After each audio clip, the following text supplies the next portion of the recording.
56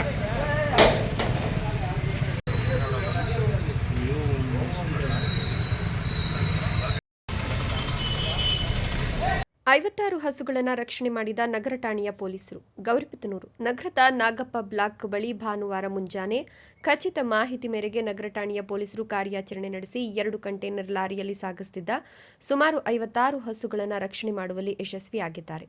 SP Kushal Chouksey ಮತ್ತು ASP Jagannath Rai, ವೃತ್ತ ನಿರೀಕ್ಷಕ ಕೆಪಿ ಸತ್ಯನಾರಾಯಣ್ ಮಾರ್ಗದರ್ಶನದಲ್ಲಿ ನಗರ ಠಾಣೆಯ ಪಿಎಸ್ಐ ಗೋಪಾಲ್ ಮತ್ತು ಸಿಬ್ಬಂದಿ ಕಾರ್ಯಾಚರಣೆ ನಡೆಸಿ 2 ಕಂಟೈನರ್ ಲಾರಿಯನ್ನು ವಶಕ್ಕೆ ಪಡೆದು ತಪಾಸಣೆ ನಡೆಸಿದಾಗ ಅಕ್ರಮವಾಗಿ 56 ಹಸುಗಳನ್ನು ಕಂಟೈನರ್ನಲ್ಲಿ ತುಂಬಿಕೊಂಡು ಹೈದರಾಬಾದ್ನಿಂದ ಕೇರಳ ರಾಜ್ಯಕ್ಕೆ ಕಳುಹಿಸಲಾಗುತ್ತಿತ್ತು ಅಂತ ಲಾರಿ ಚಾಲಕನೊಬ್ಬ ವಿಚಾರಣೆ ವೇಳೆ ತಪ್ಪೊಪ್ಪಿಕೊಂಡಿದ್ದು ಇನ್ನೊಬ್ಬ ಪರಾರಿಯಾಗಿದ್ದಾನೆ. ರಕ್ಷಣೆ ಮಾಡಿರುವ 56 ಹಸುಗಳನ್ನು ತುಮಕೂರಿನ ಮೂಡಿಗೆರೆ ಗೋಶಾಲೆಗೆ ಕಳಿಸಲಾಗುತ್ತಿದೆ ಅಂತ ತಿಳಿದು ಬಂದಿದೆ.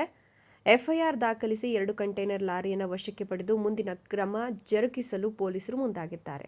Jangalahalli Ashwath, power news 1 Chikkaballapur.